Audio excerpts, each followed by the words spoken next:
Hey everybody, I'm Zac. And I'm Jesse. And you're watching In Depth. On Now You Know.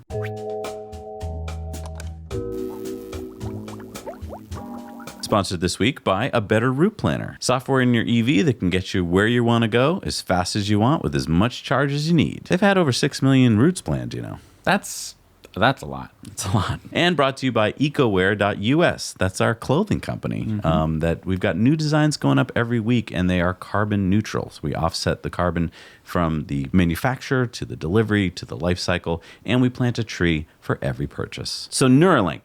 I stayed up pretty late the other night to try and learn about this thing, and it was blowing my mind. Right. Did you get a chance to watch? I was awake, and I was ready to watch it, and it said that the live stream will begin shortly. And then I waited about 10 minutes, and the live stream began shortly. And I fell right asleep because it started like an hour after it was supposed to start, and that was past Jesse's bedtime. Yeah, I think Elon was busy watching the Starhopper Boca Chica, Texas static fire. Right. And probably had to push back the Neuralink because he kept tweeting like, we'll start shortly. Right. And this was a really exciting live stream. They talked a lot about what Neuralink is, and I think that we should, before we get any further, we should just talk about what Neuralink is. Yeah, it's this startup company owned by Elon, started in 2016, has about 90 to 100 employees. It's worth about, I think, $158 million, of which Elon has invested about $100 million. And yeah, what's the point of this company? So the point is that they are developing an interface between computers and brains, which is something that we sort of have. As Elon kind of puts it, we have an interface between computers and brains. It's a keyboard. It's a mouse. Right. It's your thumbs on your phone.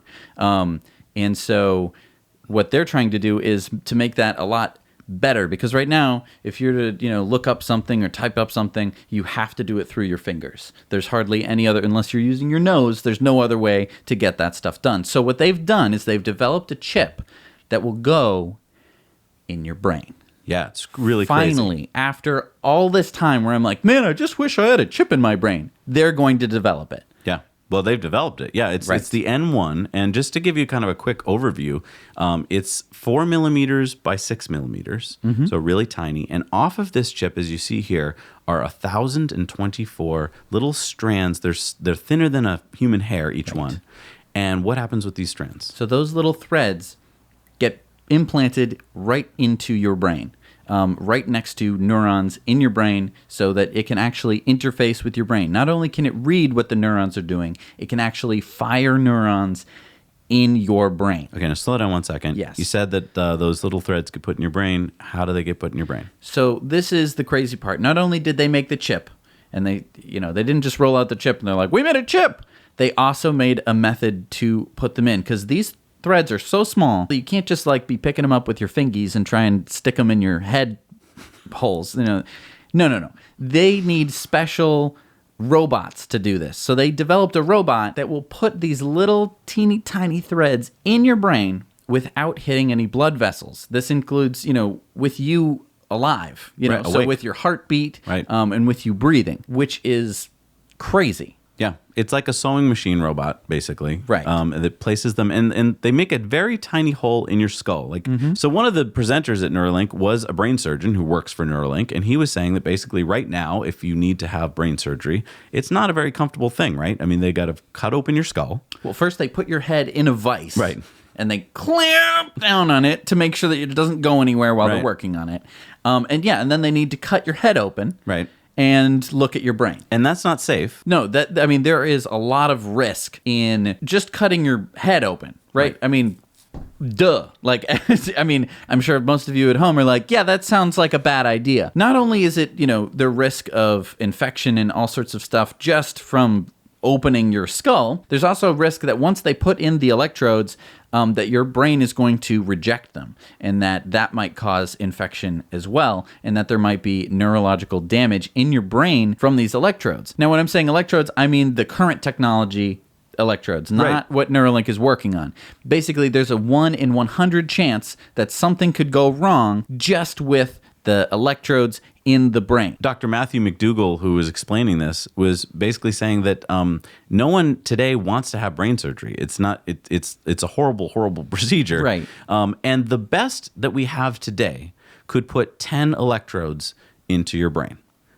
What can the N1 chip do? So the N1 chip, as we said before, has 1,024 little strands, electrodes that will go into your brain, and you could fit about 10 of these chips in your head. So 10 times 1,000, 10,000 plus 24 times 10, which is 240. So 10,240 electrodes in your brain, which is 1,000 times more electrodes than the current technology. Right. This from a company that started essentially 2 years ago.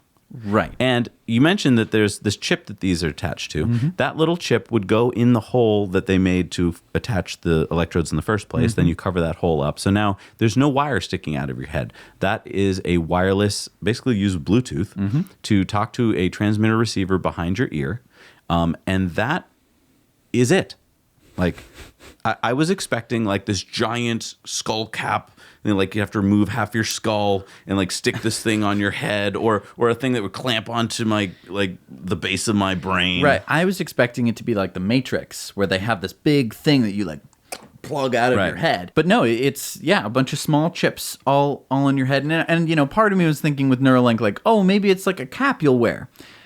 So the reason that they don't have a cap is that you can't be that accurate with just like on top of your skull reading your brain activity. Now, of course, there are lots of studies that you might see where they put on that brain cap, and that can measure, you know, brain activity in certain regions of your brain, which is very useful for certain types of scientific discovery, but it doesn't get down to the neuron level. Right. And let's just talk about neurons firing for a second. So basically, as Elon said, you know, there's that idea of like a brain in a jar. And yeah, you're kind of, he said, you are kind of a brain in a jar. Like you experience love and hate and rain and all these things, but basically your brain's experiencing them through neurons that fire on or off. Right. He said basically your skull is the vat that your brain is sitting on. Right. Once you can turn on a neuron, like fire it, or you can listen to one that's been fired, you can start to learn about how the brain works. And I think this is a really cool point here, is that Elon's not some evil scientist who's like, we've invented this thing, we want to control humans. He's saying this is a tool that we're going to open up to researchers and to hospitals and to universities around the world, so that as you begin to put these into people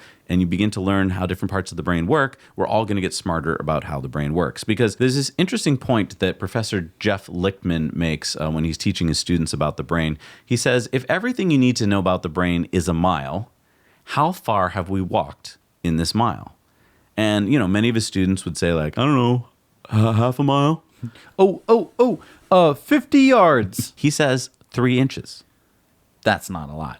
I mean, I've walked a mile, and I've walked 3 inches before, and those are two completely different We things. barely know anything about the brain. Right. It's a huge mystery to us. And by being able to get in there and actually start to listen to electrodes and fire them, and we're going to learn a lot about the brain. Now, you might be asking, okay, why is Elon doing this? Right? He wants this computer-brain interface. What is he, crazy billionaire? He wants to control people. Well, his first answer is he wants to help people who have brain injuries, people who either had like a spinal cord injury or some other brain injury where maybe they're quadriplegic and they can't control their limbs.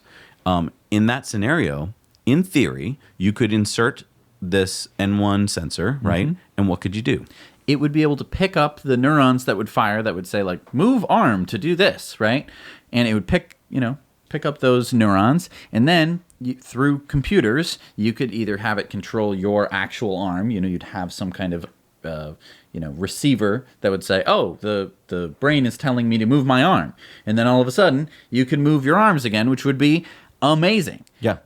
In theory, it's not like they're doing it right now. Right. What they've developed is the technology to basically be able to find those neurons, be able to have those neurons talk to you, because as of yesterday, nobody thought that you were going to be able to do that, or that it was going to take 25 years to get to the point where we are now, today, talking about Neuralink with this technology. Yeah, I mean, as scientist Philip Sebas said, who works for Neuralink, it's not easy, right? You don't just fire this neuron and then like my finger goes up or something. There's a lot of noise that you have to kind of read in between. And so it's going to take a lot of coding. Let's get to the point of this.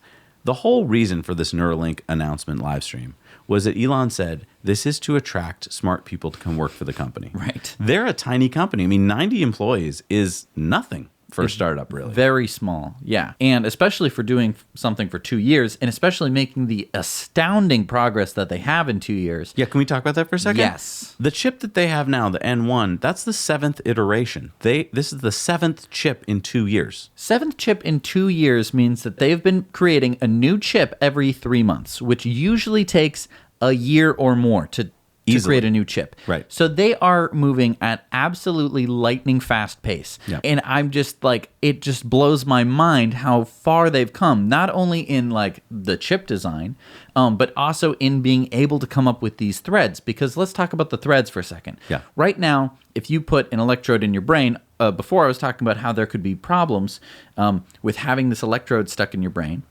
The problem is that the electrodes that we use today, say if you go in for brain surgery, they're going to stick electrodes in your brain that are a lot bigger. Therefore, they're going to be a lot less bendy. Right. So they're not going to, move around with your brain, which means that your brain is going to, your body is going to say, intruder, fight this. Fight this. There's, something stuck in my brain. Right.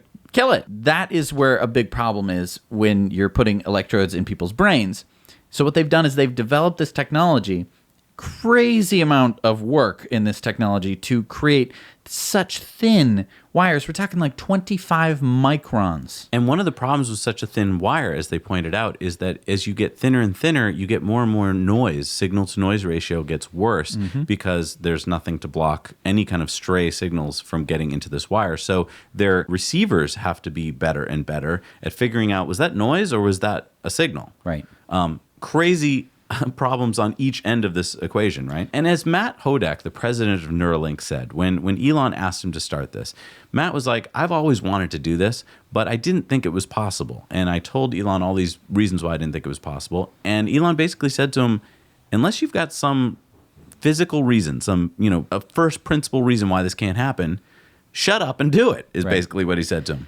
And this is so similar to how Elon runs all of his companies, whether it be Tesla or SpaceX or Neuralink, where he's basically just like, if there is no physics, if you can't point to a physics phenomenon that would prevent this from happening, then there's a way to do it.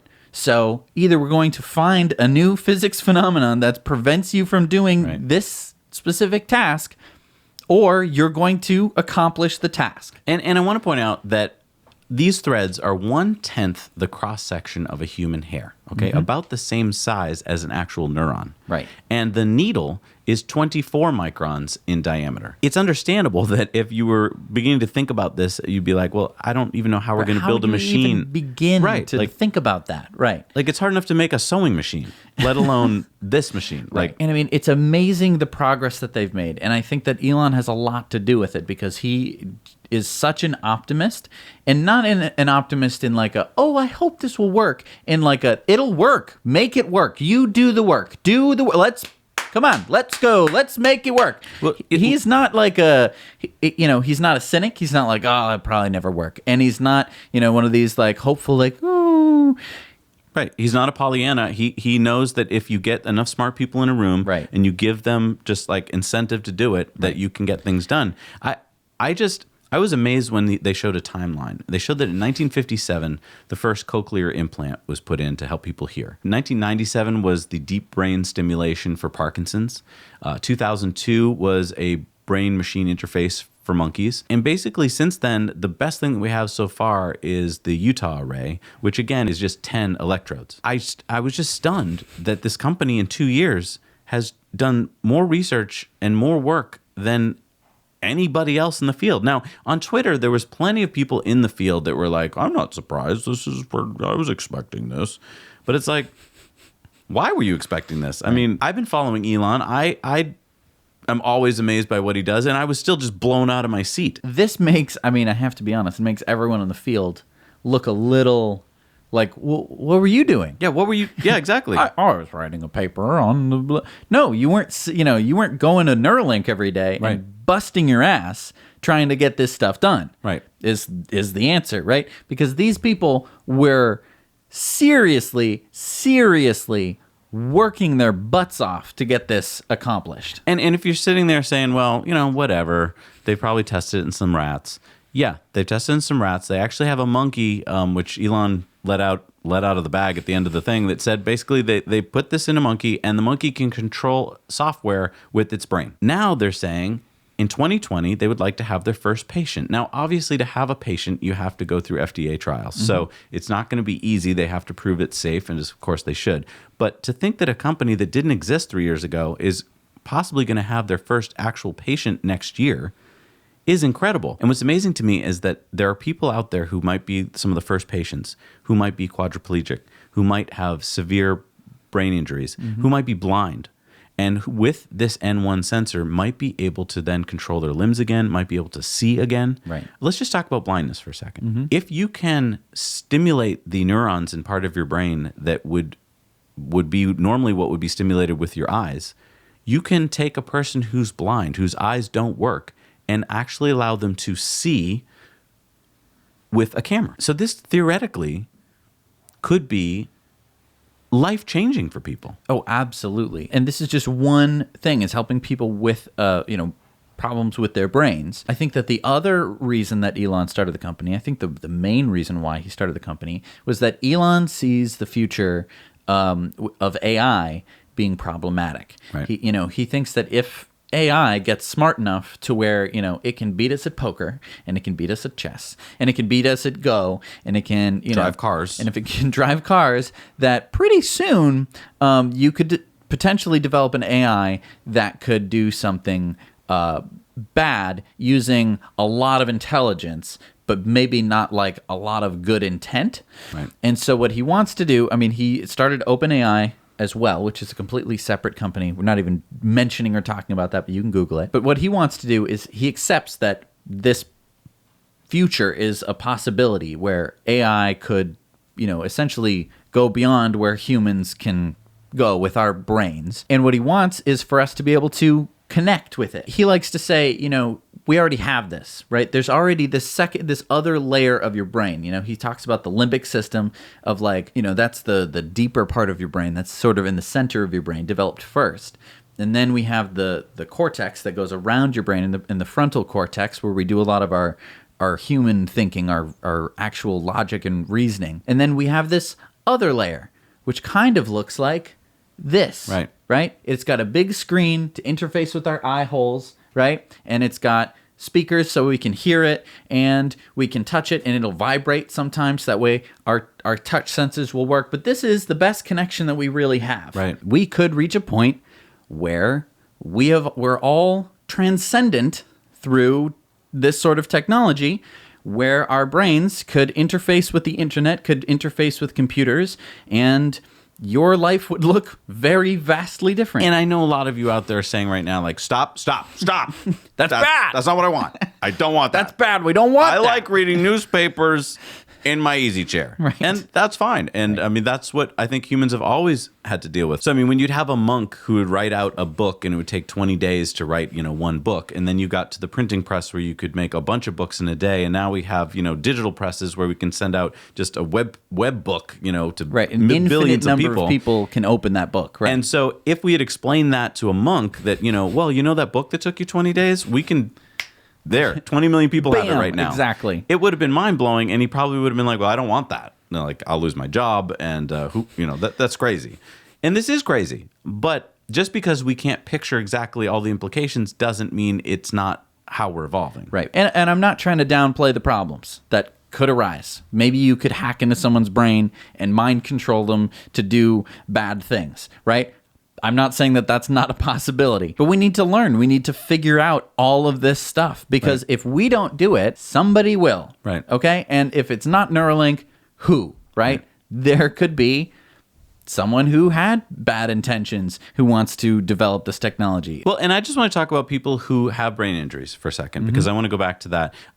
Elon said one of their big goals here is to make this a wearable unit. So this isn't something that'll only work if you go into a hospital and spend 3 hours getting attached, and now for 2 hours it works, and then you go home. He wants this to be a wearable thing. You get it installed, and then it's part of your life. And so it will work immediately with an iPhone app. And then basically you'll learn how to start interfacing with it, and then you'll start to use it with a keyboard, and then it'll become a part of your life. And I think that if you are experiencing brain injury now, this is an exciting technology. Right. You might be saying to yourself, okay, it has an iPhone app. Who cares? iPhone app. Like, what are they playing, Words with Friends? No. A lot of the help and assistance that people need, people with brain injuries, is pressing buttons, right? Is just to work their smartphone. And so if they could text or call somebody, that would be huge. Right. Just being able to, or, on the computer, just being able to control a mouse and keyboard, if you can't use your arms, is pretty hard. Right. So this would be a way to just instantly increase the quality of life of these people and increase the value that they can bring to society. And to that point, the question was asked of Elon at the end, how is this going to be affordable? Like, how are you going to make money doing this? And as Elon said, if you have a brain injury, you might be in hospice. You might need, dozens of people to take care of you every day. It's a huge cost to society, and you can't probably do much in society yourself. You probably aren't productive anymore. If we can fix those brain problems, then that person is no longer costing society anything. In fact, they're back to being productive again. Right. It's like the cure for polio. It's like the cure for basically any disease, right? Suddenly, instead of you, dying, or you being completely disfigured from rickets or something, as soon as we realize, like, oh, you need this in order to, be a person that can produce things and be a member of society who's productive, society as a whole benefits greatly. Right. To the other point, if you don't have an injury, but you want to use this to kind of have superhuman intelligence, Elon said, if you took out a loan to get this installed, he said, I'm pretty sure you could pay back that loan pretty quickly with your new superhuman intelligence. I think a lot of people are going to choose to get this installed for the intelligence layer that they're going to get. As you pointed out, animals on Earth started with like a reptilian brain that couldn't do much more than just run their bodies. Mm-hmm. And then we got more and more layers to our brain, so that now we have this new layer, right? It's a huge part of our brain, which is the frontal lobe, and it lets us have emotions. And so this is going to be kind of like a new layer on top of that, where we can process things even faster. Right. And unlike our physical brain, luckily, we don't have to develop it. Well, I guess we're developing it now. So this is sort of the, if you want to go evolution wise, humans are weird because we are born without a lot of this function, right? Which is why we have children who need to be raised for so long. Right. I mean, it would be I have no idea. I'm not a brain surgeon or know anything about brains, but imagine for a moment if you could do a brain, put these into a child's brain and then suddenly give them, the same prefrontal cortex ability as an adult. And so now you have a little, 5-year-old who can think like an adult. I think how weird. all those people who were just saying no are just going no. Right. Well, I'm just no, I know it's the possibilities are endless, are crazy. Well, and I want to get back to the actual physics of this chip and stuff, right? Okay, it takes 900 nanoseconds for it to do a computation, which is faster than your brain. They came up with a chip that's faster at thinking of something than your brain could think. So it won't be like, okay, now the chip told me to do something now. No, it's fast. The other thing is they had to come up with a very low power consumption because it has to run off a battery. So this chip uses 6.6 microwatts of power. Now, to give you some context, your brain uses about 20 watts of power. And the closest we've been able to come with a computer that can do the same as a brain uses 24 megawatts of power. That's 24 million watts. Now, this is just sort of an interface, right? Right.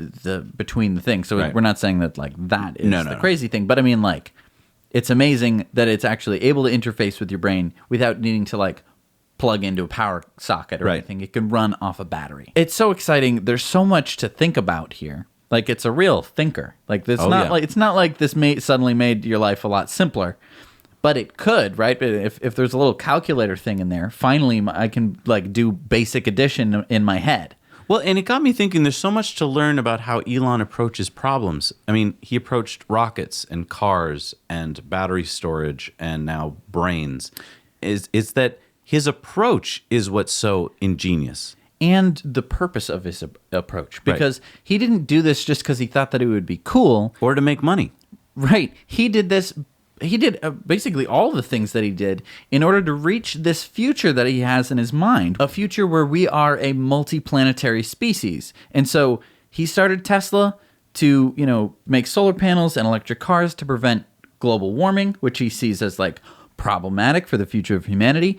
SpaceX to get us to the stars, and Neuralink to basically, and OpenAI to prevent AI from taking over the world and killing all of us like Terminator. Right. This is a guy who's thinking quite a few steps ahead. Yeah. Now, to your point that you were saying earlier that, if anyone else is in this field right now, it's kind of like, what's been taking you so long? If you're working for another company or a college somewhere and you're working on this problem, Elon wants you to work for him. Right. I mean, you should apply. Go to Neuralink.com. There's a place to apply. There's dozens of jobs here you can see, like in almost every field. They need you because this company is growing. Because if they're innovating this fast, before we know it, they're going to have very usable chips to put in people's brains, which, yes, it is big business. I mean, there's plenty of people out there who need this just from a brain injury point of view. Right. Not to mention how many people would pay to have superhuman intelligence. Yep. It's pretty exciting stuff. Until Wi-Fi went down. That would be... The only thing that gave me pause was that it's going to be run on Bluetooth. And I'm like, oh, man. Yeah, Bluetooth. Bluetooth sucks. Maybe it's some better version of Bluetooth that we Maybe just he don't should have start a new access to. company like Red Tooth. Blue Link. I don't know. Anyway, thank you so much for watching. We really appreciate you being here. And if you would think about supporting us on Patreon, we would really appreciate it because that's how we keep our shows going. Thank you for watching. Now you know.